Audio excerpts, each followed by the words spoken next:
पहली बात तो मैं कोई पढ़ा लिखा व्यक्ति नहीं हूँ, लेकिन परमात्मा की कृपा है और उसके कारण शायद मुझे नई नई चीजें जानना सीखने का बड़ा शौक रहा है। कितना पढ़े हैं आप? वैसे तो मैंने 17 साल की आयु में घर छोड़ दिया। स्कूली शिक्षा के बाद मैं निकल गया। तब से लेकर के आज तक मैं भटक रहा हूँ नई चीजें पाने के लिए। सिर्फ स्कूल तक पढ़े, मतलब प्राइमरी स्कूल तक? हाई स्कूल तक। हाई स्कूल तक। बाद में हमारे संघ के एक अधिकारी थे, उनके बड़े आग्रह पर मैं एक्सटर्नल एग्जाम देना शुरू किया। तो दिल्ली यूनिवर्सिटी से मैंने बीए कर लिया एक्सटर्नल एग्जाम दे करके। फिर भी उनका आग्रह रहा तो मैंने एमए कर लिया एक्सटर्नल एग्जाम से। मैंने कभी कॉलेज का दरवाजा देखा नहीं। दोस्तों नमस्कार, ये वीडियो काफी पुराना वीडियो है। ये शख्स जो इंटरव्यू लेने वाला, इसका नाम राजीव शुक्ला, और जो इंटरव्यू दे रहे हैं ये तो सब आपको पता होगा। इंटरव्यू लेने वाला जो राजीव शुक्ला, न्यूज़ 24 का मालिक, और न्यूज़ 24 किसके लिए काम करता है और देश में जो है मीडिया जो किसके लिए काम करता है, ये सबको आपको मालूम है। अगर मालूम नहीं होता तो भी बता देता हूँ, ये बीजेपी के लिए, बीजेपी का चैनल है और चैनल का मालिक कांग्रेस का है और कांग्रेस के एमपी है, और इंटरव्यू जो दे रहे हैं वो शख्स महामानव, ये तो आपको पता है। दोस्तों सबको, देशवासी को शुभकामनाएं देंगे। आज दिल्ली यूनिवर्सिटी और Delhi high court, PM Narendra Modi ji, PM Shri Narendra Modi ji और स्मृति ईरानी आज जीत गए, और देशभक्त सबको शुभकामनाएं, क्योंकि दिल्ली हाई कोर्ट ने ये बता दिया कि पीएम नरेंद्र मोदी जी का डिग्री नहीं दिखाया जाएगा, क्योंकि ये निजता मामला है। आरटीआई का जो कार्यकर्ता जो इतने साल से जो लड़ाई लड़ रहा है वो हार गया, हारना भी चाहिए। क्यों? पीएम नरेंद्र मोदी की डिग्री क्यों चाहिए उसको?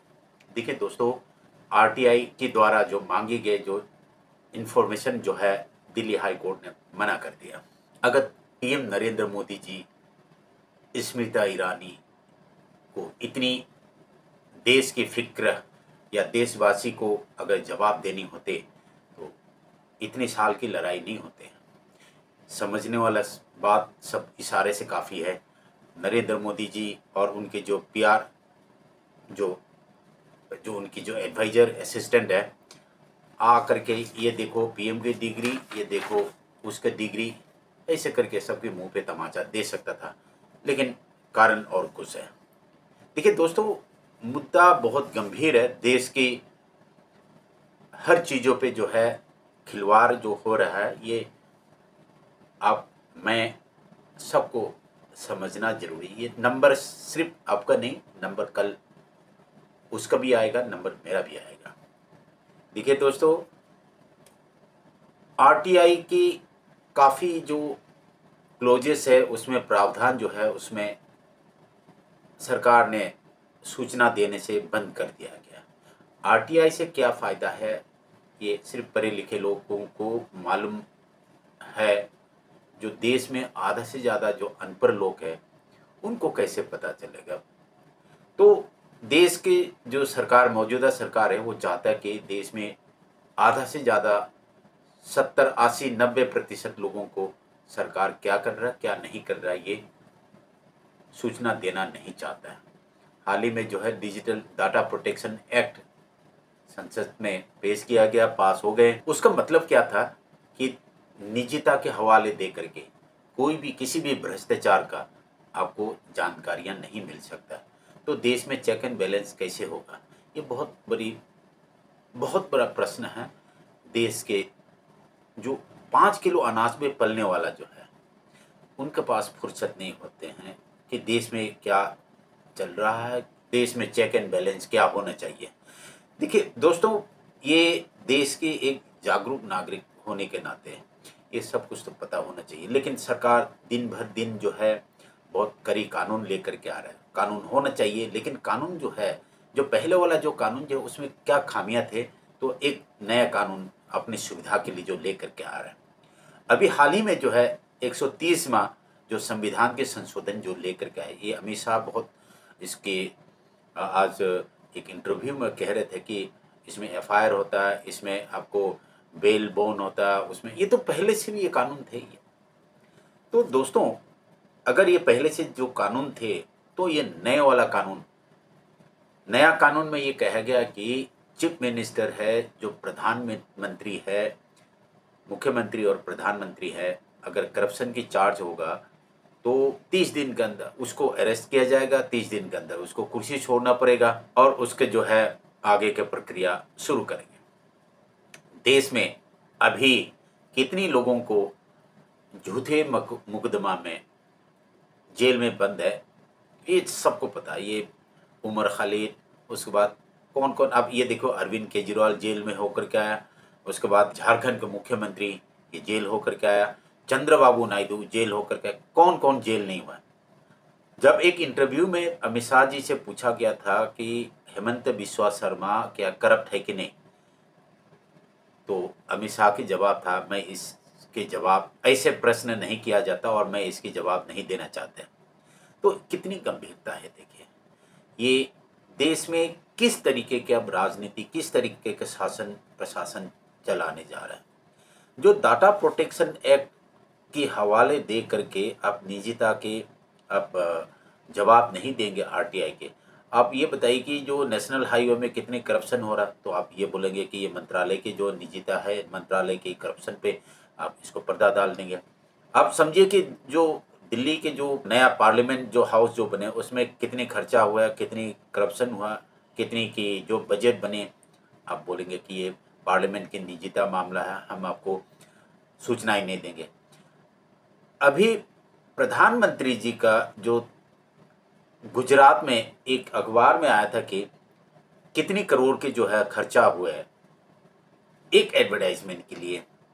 उसमें 20 साल जो उधर के गुजरात की चीफ मिनिस्टर है और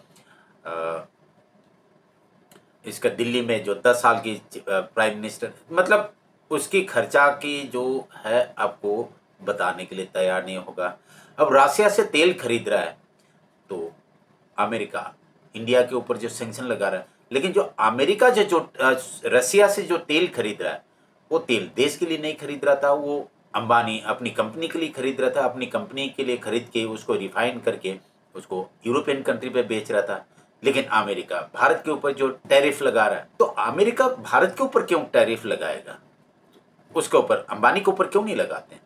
ये सारे मुद्दा जो है अगर आप आरटीआई से मांगोगे तो आरटीआई जो इंफॉर्मेशन कमिश्नर जो है आपको जवाब नहीं देगा, क्योंकि ये बोलेंगे कि ये तो निजता मामला है। कल ये पूछेंगे कि गुवाहाटी के जो नया असेंबली जो बनाया गया तो जो बीजेपी शासन में, उसके खर्चा कितना हुआ, वो आप बोलेंगे कि नहीं ये निजता मामला है, ये आपको जवाब नहीं देंगे।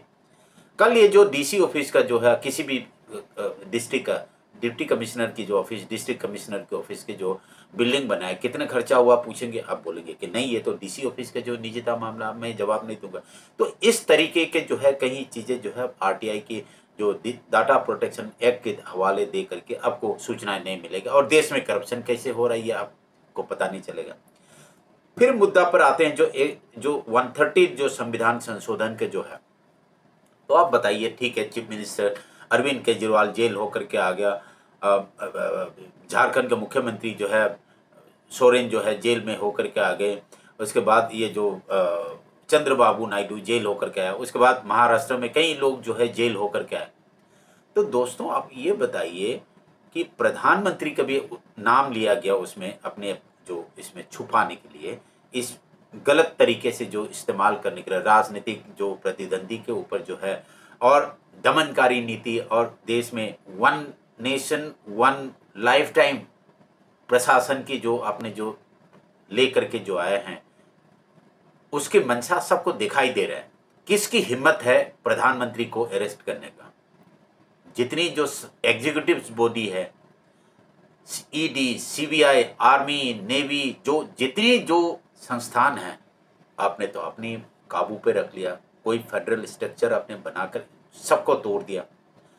चपरासी से लेकर के चेयरमैन तक आपने आरएसएस के बंदे को बैठा दिए। चाय की दुकान से लेकर के आपको राष्ट्रपति भवन तक आपके आरएसएस का एजेंट है। सरकारी नौकरी पर होते हुए भी आरएसएस के एजेंट आपने रखा। तो किसका हिम्मत है प्रधानमंत्री के हाथ पे हथकड़ी पहनाने का। ये सरासर आप देश की जनता को गुमराह कर रहा है।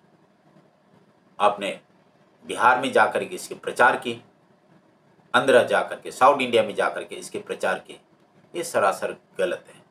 देश की जनता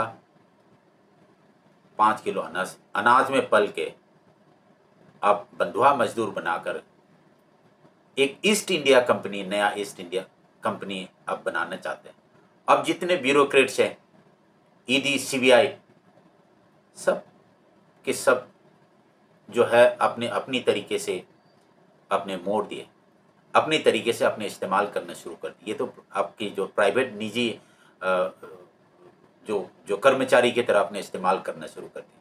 कुछ लोग तो ये कह रहे हैं कि ईडी, सीबीआई तो आपको पैसे दे करके हायर कर सकता है, यानी कि भाड़े पे ले सकते हैं। कुछ लोग तो ये भी कह रहे हैं कि आईएएस का मतलब है कि इंडियन अडानी सर्विस के नाम ले रहे हैं। हाँ जी, बहुत लोग आज देखिए इसमें सोशल मीडिया में भी तैरते हुए नजर आएगा। आईएएस का मतलब हो गया इंडियन अडानी सर्विस। तो ये एक अच्छी चीज़ तो नहीं है, मैं इसको खंडन करता हूँ। ये जो गलत बात है, देश की इतनी क्रीमी जो एग्जीक्यूटिव सर्विस है, इसको मजाक पर लेना नहीं चाहिए। तो दोस्तों, ये इसके कारण कौन है? इसके कारण सिर्फ जो मौजूदा सरकार में जो बैठा हुआ दमनकारी देश को अपने गुलाम बनाने चाहता है। बिहार में एसआईआर के बाद असम में जाएगा, एसआईआर बंगाल में जाएगा, मणिपुर जाएगा, उत्तर प्रदेश जाएगा। इसमें वोट कटेगा किसका? जो बीजेपी को पसंद नहीं करता उनकी वोट कटेगा। खास करके उसमें दलित, ओबीसी का वोट कटेगा। और मुसलमान का तो कोई गिनती है ही नहीं है। मुसलमानों ने अपनी सरेंडर कर दिया है। मुसलमान भी अपनी बारी का इंतजार कर रहे हैं। बहुत गंभीर है देश में हालत। सीए, एनआरसी, उससे पहले जो नोटबंदी, जीएसटी ने देश के जो छोटे छोटे कारोबारी, देश की जो अनऑर्गेनाइज्ड एमएसएमई सेक्टर बुरी तरीके से तबाह कर दिया। ये आम आदमी मतलब नॉर्मल सिटीजन इस चीज़ को समझने में सालों साल लगेगा। नॉर्मल सिटीजन जो आम नागरिक है, इस चीज़ को समझ में नहीं आएगा, क्योंकि आपका मस्तिष्क पे नहीं आएगा। क्योंकि आप 5 किलो अनाज और इलेक्शन में रैली में झंडा लेकर के घूमना किसी भी पार्टी को, उसके अलावा आपके पास सोचने का, समझने का क्षमता खत्म हो चुका है। क्योंकि आप गोदी मीडिया देखते हो, टीवी बंद कर दो, अपने मस्तिष्क का इस्तेमाल करो। और अमित शाह क्या कह रहे हैं इसको ठीक से सुनना, अपनी मस्तिष्क, अपने ब्रेन का इस्तेमाल करो। दोस्तों धन्यवाद। अगर हो सके तो एक बार चैनल को सब्सक्राइब करना प्लीज। धन्यवाद। सबसे पहले एफआईआर होती है और सीबीआई है तो पीई होती है, प्रिलिमिनरी इंक्वायरी होती है। एफआईआर होती है, एफआईआर पर आप स्टे ले सकते हो।